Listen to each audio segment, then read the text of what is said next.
Welcome to the Banker Lamp. Please enjoy the video. You start by confirming service and battery. Make sure cellular data is active and you have signal because the hotspot uses your carrier connection.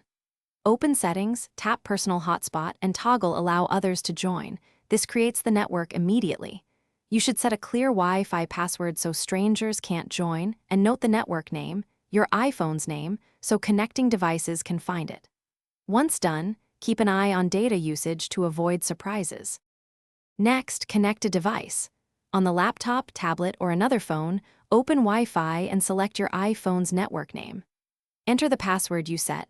If you struggle with typing, copy and paste it from your iPhone's personal hotspot screen to avoid errors.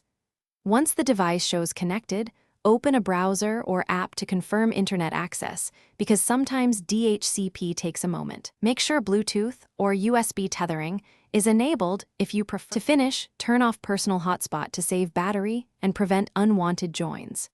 If a device can't access the internet, first restart your iPhone and the client device, then toggle cellular data and the hotspot off and on.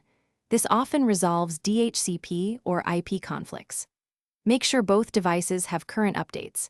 If problems persist, update iOS and check carrier settings, or contact your carrier to confirm tethering is allowed. One tip: use USB or Bluetooth tethering when Wi-Fi is unreliable.